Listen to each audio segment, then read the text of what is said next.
I don't remember being raised by you. And what's with this approach, Toby Frank? Isn't this kidnapping? Don't say such rude things. Cindy said as she smacked my cheek so hard that it made a loud noise. Do it more, I thought to myself. Soon, the taxi arrived at a slightly dingy-looking three-story building. Surprised, I'm the CEO's wife and living the high life, and you guys are still bottom-tier pua. That's why I thought you deserved a piece of the pie. So she's definitely trying to take advantage of us. Eventually, I firmly declared with the help of my mom, Maria, and father, who had located me. No, my mom is only this person. For 3 times the length of time you raised me, this person has been by my side, providing a warm home.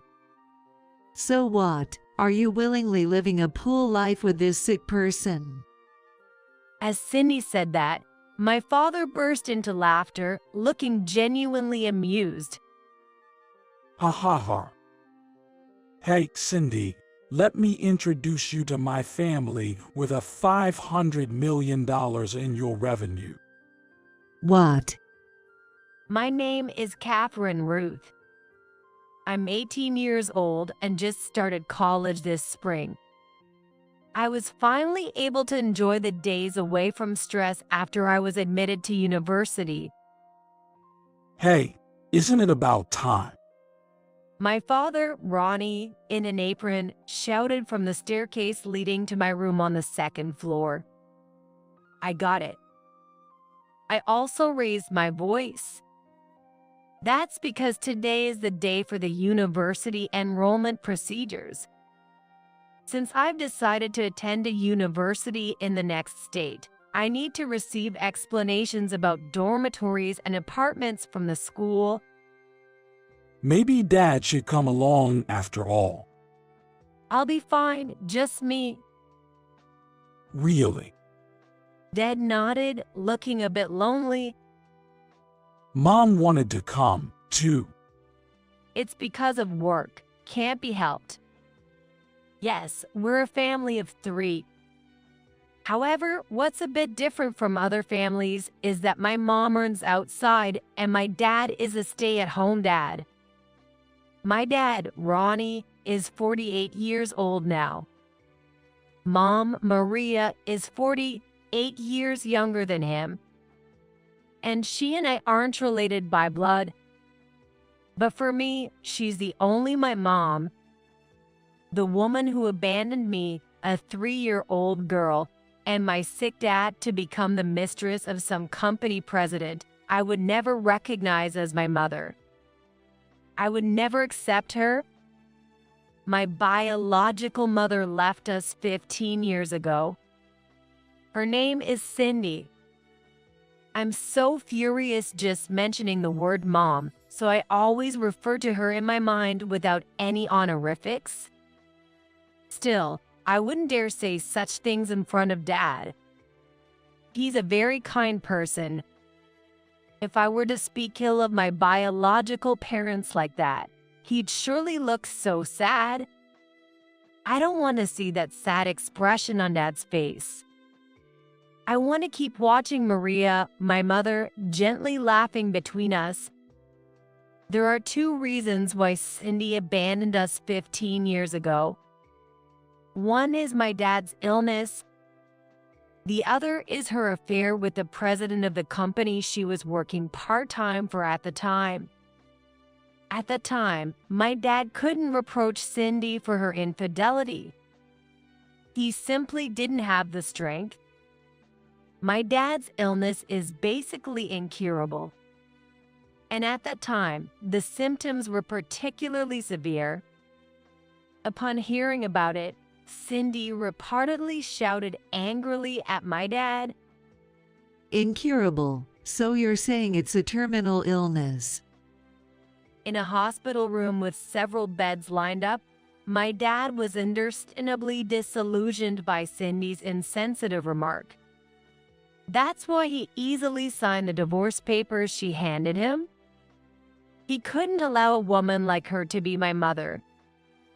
At the time, I was left in the care of my paternal grandparents, who hugged me and cried, feeling sorry for me. It wasn't until I entered high school that I realized half of those tears were out of frustration. They're now in a distant nursing home, living comfortably, but apparently during that time, the atmosphere was always tense due to Cindy's mistreatment and my dad's illness. My environment changed drastically when Mom and Dad met. My dad's illness wasn't immediately life-threatening, but at the time, a long hospital stay was necessary. During this time, he needed constant intravenous medication. Now he's leading a normal life, but back then, he was always accompanied by an IV stand. It was during this time that he met Mom, who was also hospitalized. At the time, Dad was 33 and Mom was 25. Dad was doing some work remotely from the company back then, trying to get by. The company probably wanted to keep Dad, who was a capable employee, on board somehow. But even that wasn't looking good. It was at that time that they met. Mom was hospitalized due to overwork and stress at the time. Transitioning from busy days to hospital life, she was apparently having gloomy days. As the two got to know each other and shared their situations, they apparently reached the conclusion that things might work out if they were together. They seem to keep quiet about the details, probably because they can't tell their daughter everything. However, even for these two, getting married right away wasn't feasible. Especially for Mom.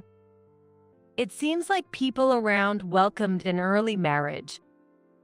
But it wasn't easy to understand, especially since the partner was 8 years older and had a child from a previous marriage. My mom, from my perspective, has always been kind yet strict. She'd spoil me, but also scold me when necessary. After being discharged, Mom would visit Dad tirelessly between her busy work schedule. And over the years, she and I grew closer, managing to gain understanding from those around us and getting married in the 5th year since they met. And for the next 10 years, we lived happily and peacefully.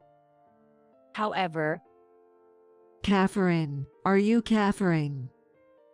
a voice I didn't recognize called out to me as I obtained the university paperwork and was about to head for the dormitory information. It was Cindy.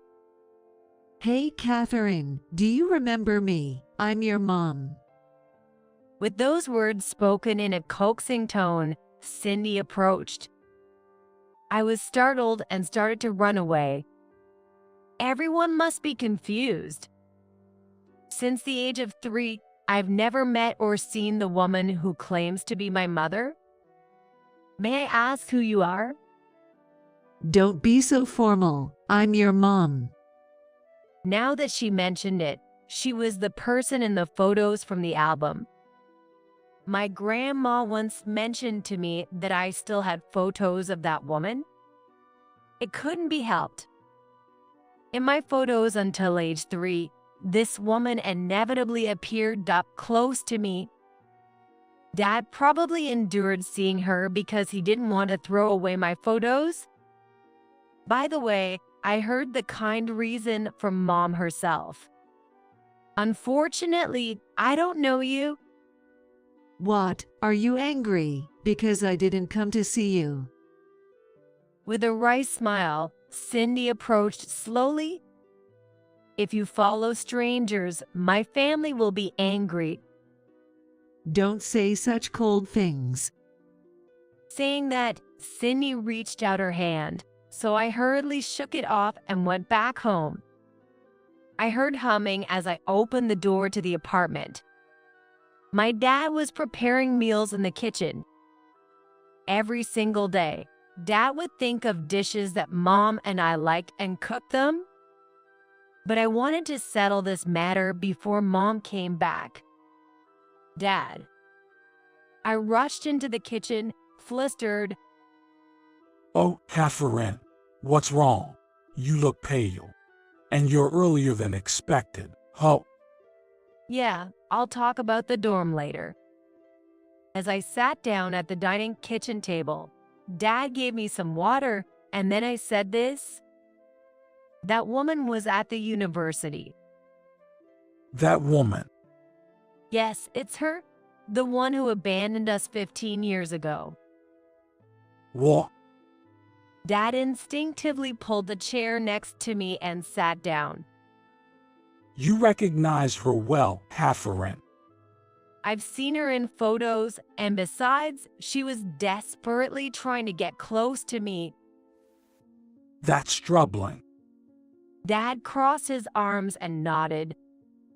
Hey, what do you think I should do? That woman might show up at the university again. It's possible. There's no need to meet her.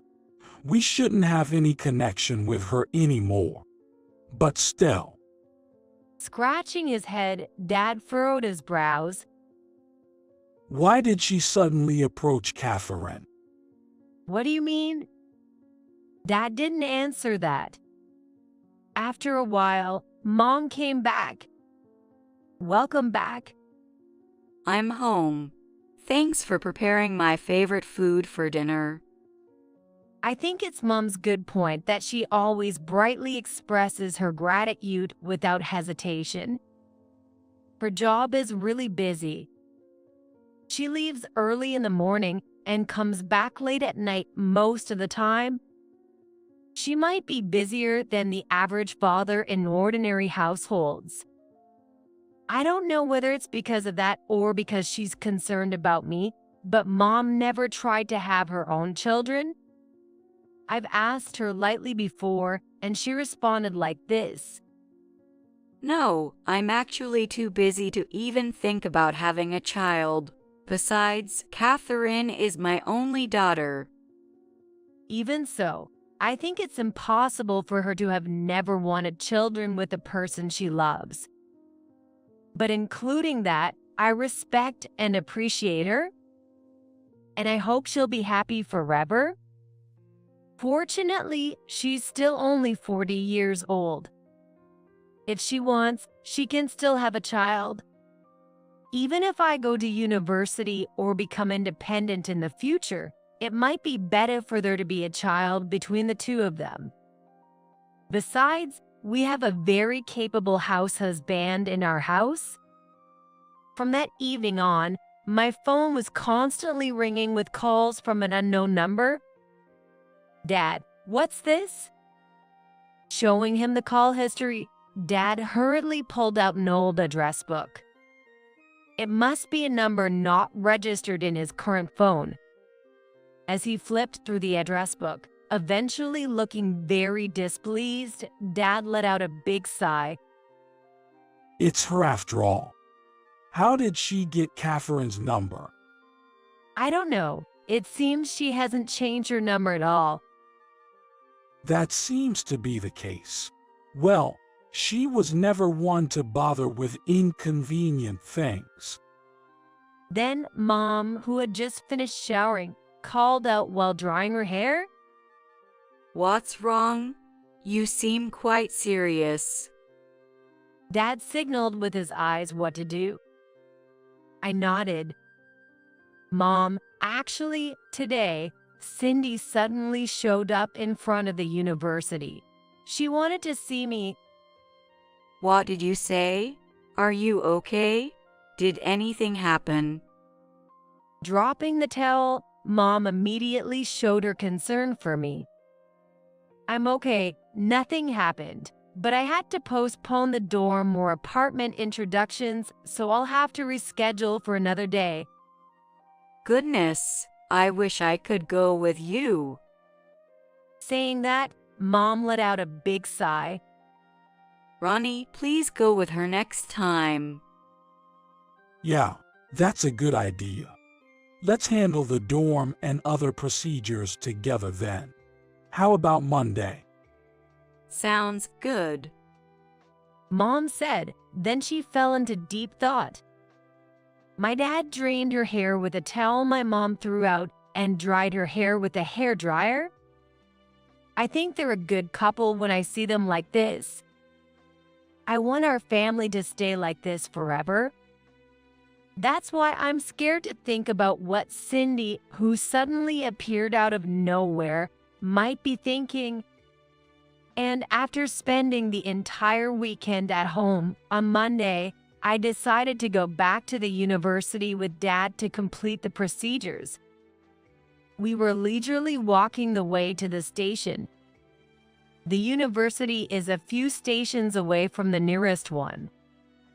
The two of us strolled along leisurely. We talked about dorms and apartments. However, suddenly I felt my body losing balance. Hafferin. Dad shouted. My right arm was grabbed, and I was pulled into the taxi. Driver, let this car out quickly. A familiar voice pierced my ears. It was Cindy. I saw Dad panicking through the window, but before he could open the door, the taxi took off. What on earth are you doing? Finally regaining my composure, I shouted loudly. Because you kept ignoring my calls. Who answers calls from unknown numbers repeatedly these days? Exactly. That's why I came directly like this. As Cindy leaned in closer, I hesitated slightly at her intense gaze. Would you mind coming with me without saying anything? No, thanks. How rude. I'm your mother, you know. I snorted at her words. What's with that attitude? Do you really think you're a mother to me? Choose my words carefully, clearly conveying each one. Make sure it's loud enough for the previous driver to hear. Because I gave birth to you. You're my daughter. I don't remember being raised by you. And what's with this approach, Toby Frank? Isn't this kidnapping? Don't say such rude things. Cindy said as she smacked my cheek so hard that it made a loud noise. Do it more, I thought to myself. Eventually, the taxi arrived at a slightly dingy 3-story building. Where are we? My company. Surprised. I'm the president's wife, living the high life. You guys are still poor bottom feeders, right? So I thought you deserved a piece of the pie. She's trying to take advantage after all, I thought. Once inside the building, Cindy pushed me into a nearby room and locked the door. What are you doing? As I kept banging on the door, I shouted to Cindy outside. Just wait here for a moment. What's going on? I quickly sent a message to my dad that I was here. I took a screenshot of the map's current location and the view from the room's window and sent them as well. Immediately, I received a reply, just stay still, I'll do something. Of course, that's what I intended to do. Soon, Cindy unlocked the door and pulled me out.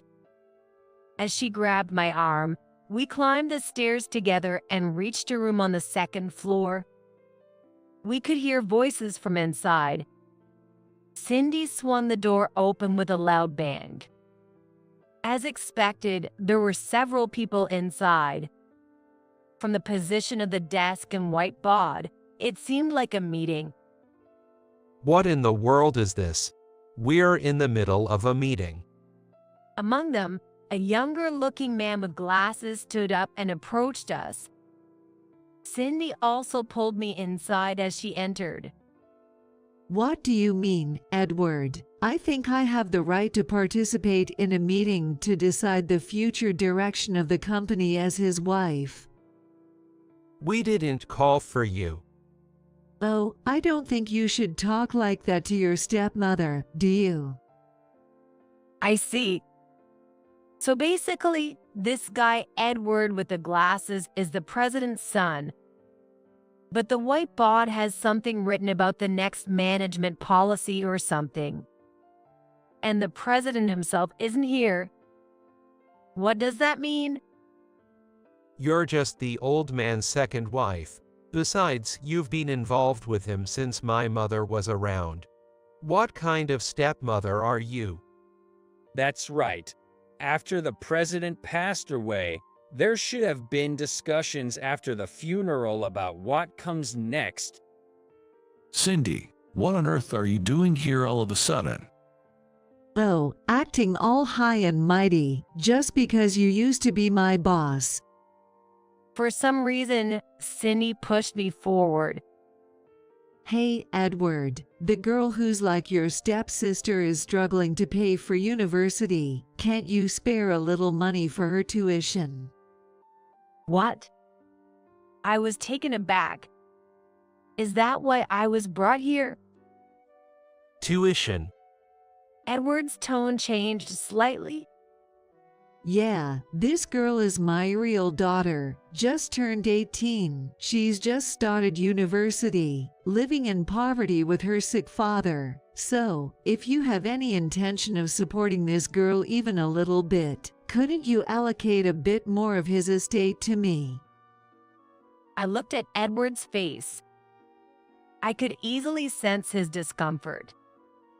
All right, it's time for me to speak up. What are you talking about?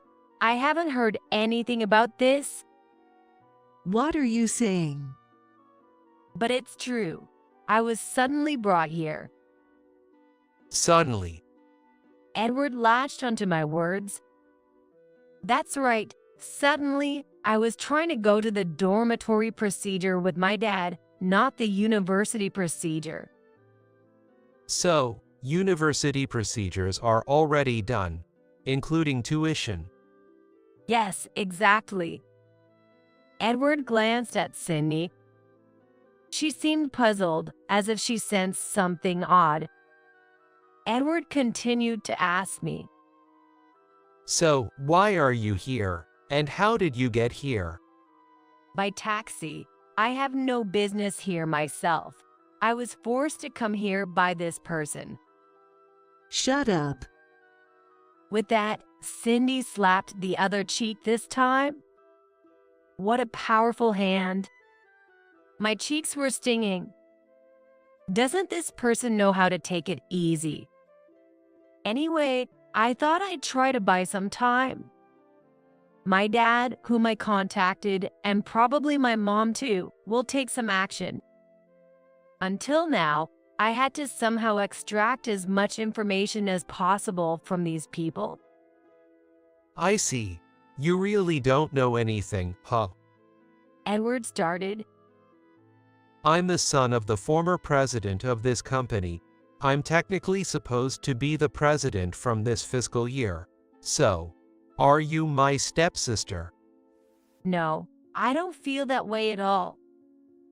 I said firmly. I was abandoned by this person when I was 3 years old, along with my sick father. At that moment, I felt the surrounding air turn cold all at once. Of course, all eyes were on Cindy. Why is she so thoughtless? Does she think I'm still the same 3-year-old from when we parted ways? Does she think I, now a university student, would just obey her words out of fear?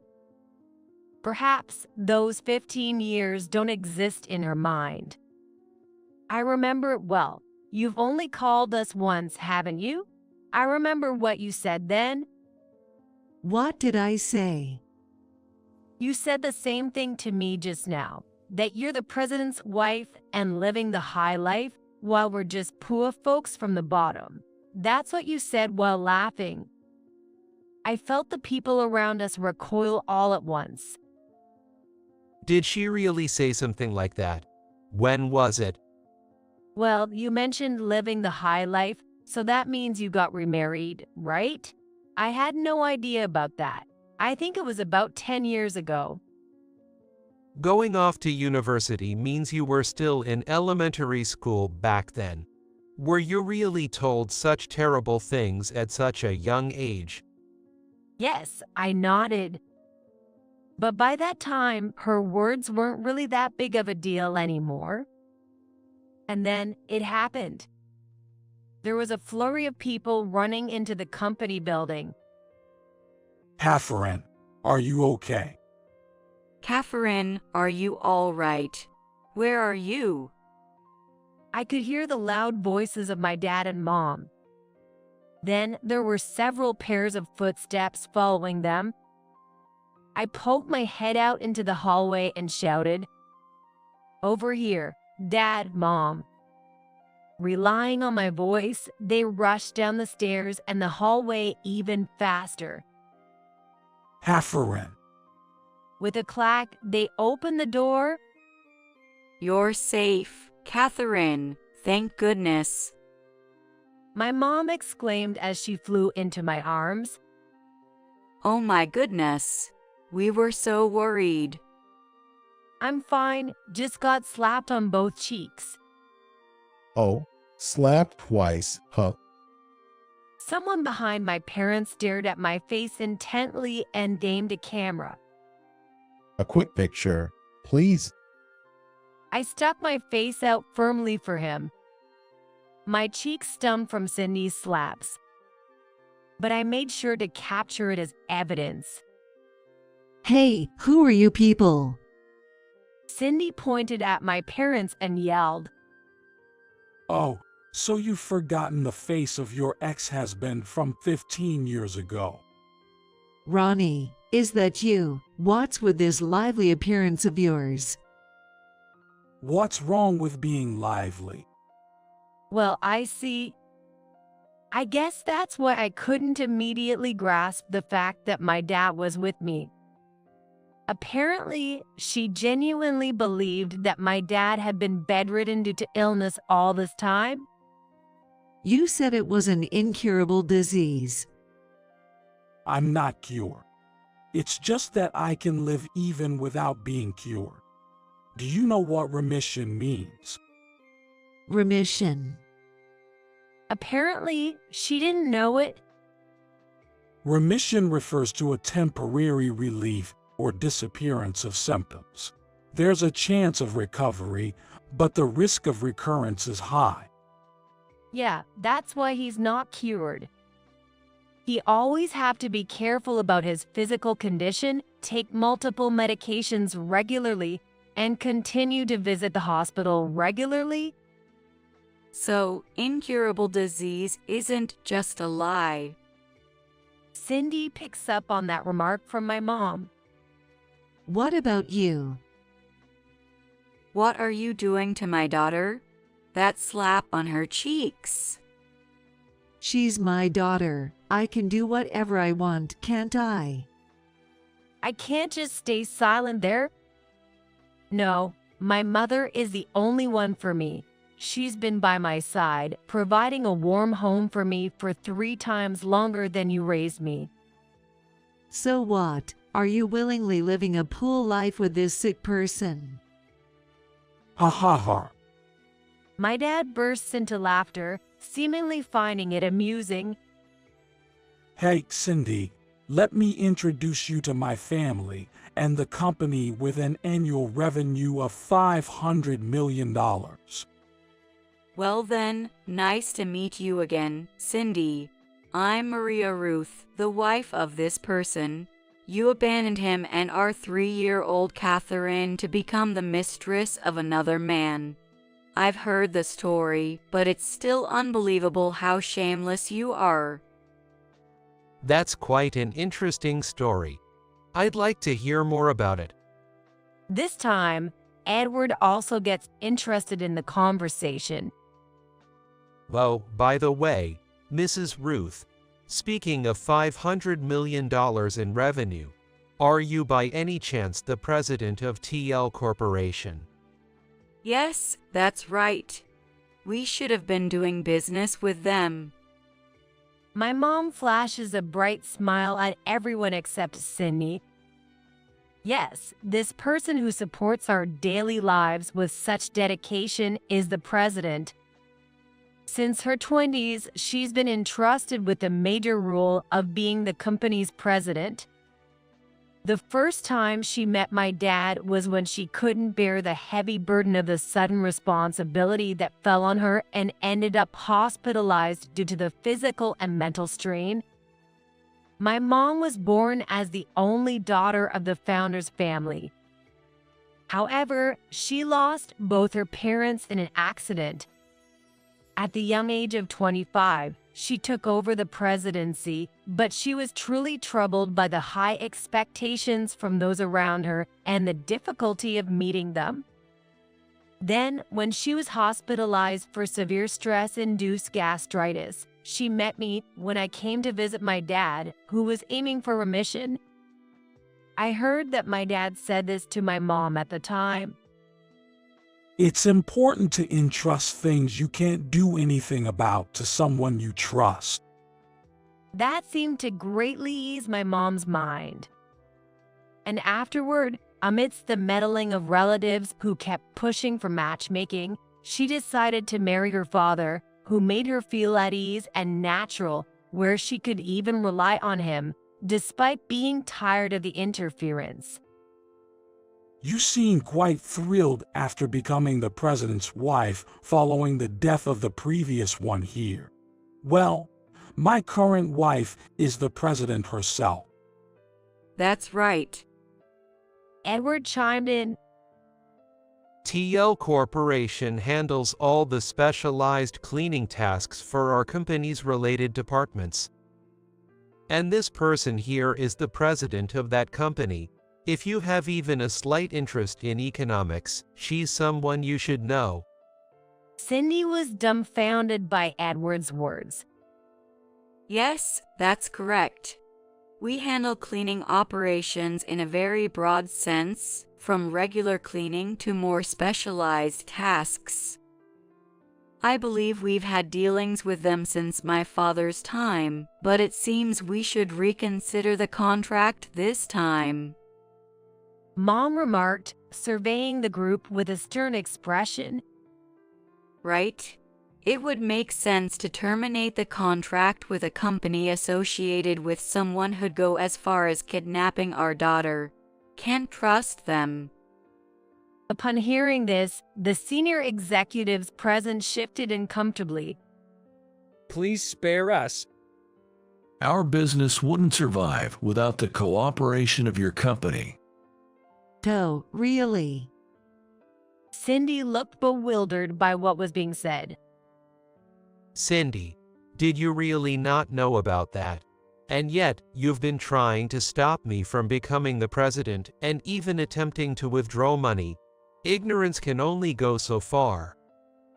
In fact, your presence in this company is nothing but harmful, isn't it?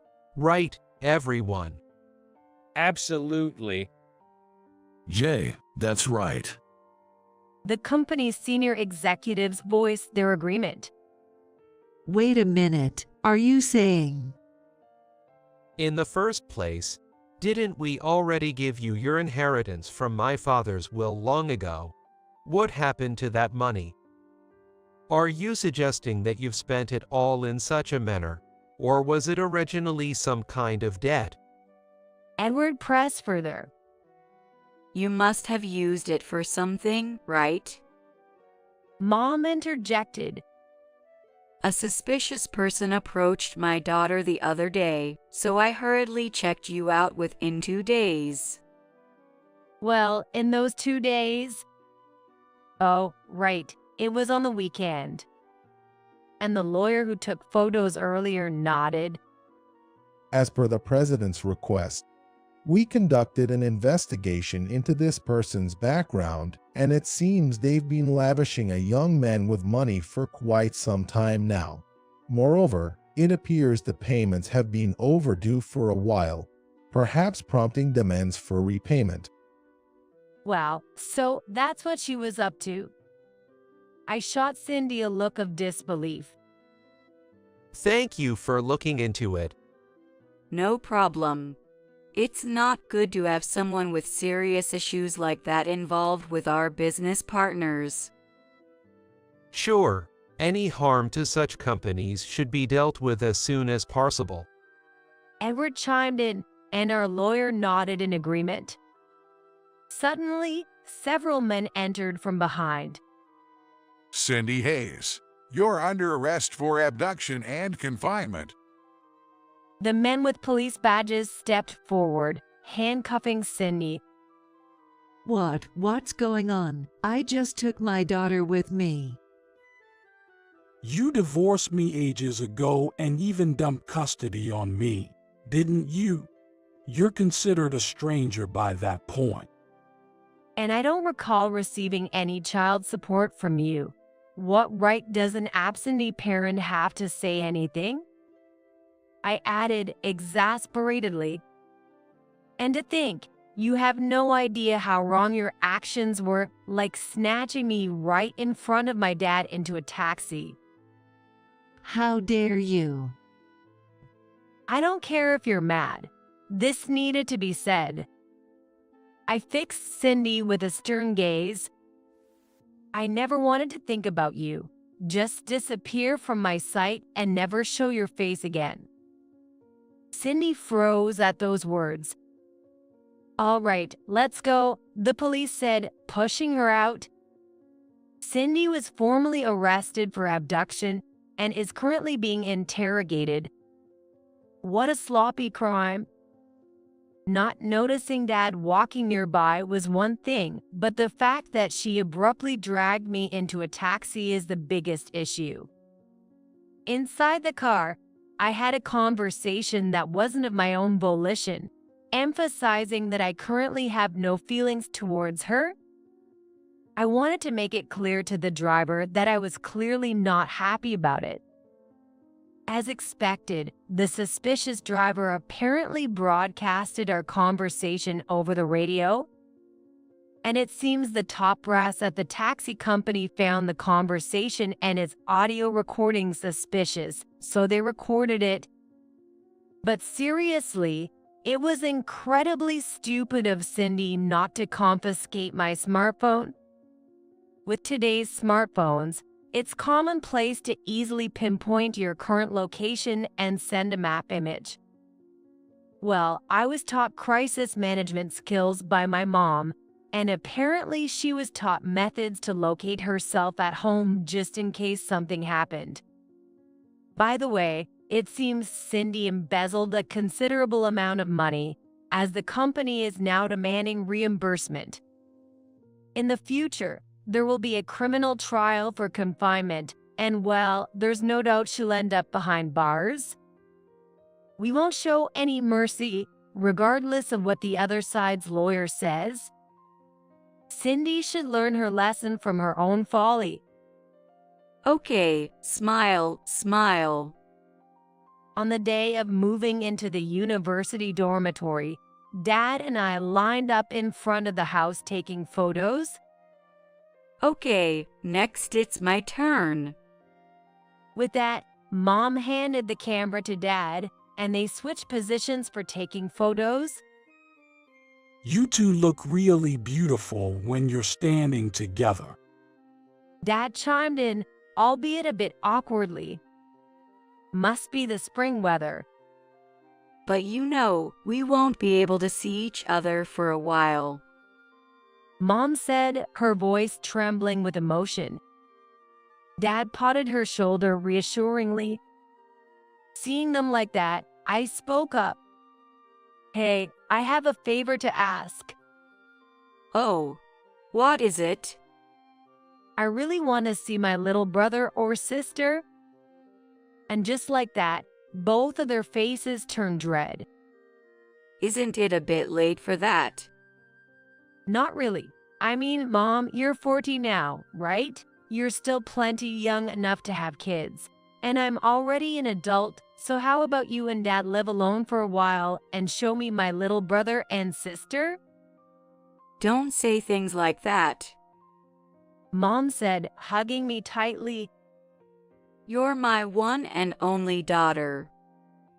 Well, but Mom, you're someone who's filled with love more than anyone else, so I'm sure you'll feel lonely without me. Oh goodness. That's why I should have sent you to a school closer by. That's impossible, I chuckled wryly. Well, the truth is, wanting to see my little brother or sister and feeling lonely without me are just excuses. Mom is currently the head of the company, but I don't think it's right for me to take over after her. Dad agrees with that, too. After all, I'm her stepdaughter, not Mom's biological child. Even if Mom treats me as her own, others won't acknowledge it. This company, in particular, is a well-established mid-sized enterprise that has been around for a long time. It has a tradition of family management in a positive sense. She's not unaware of the fact. After a moment of silence, Mom nodded decisively. You're right. Then maybe I'll give it a try, just a little bit. She hesitated and then smiled a bit shyly. Whichever way things go, we're still a family. We've been doing fine until now, and I'm sure we'll continue to get along well in the future.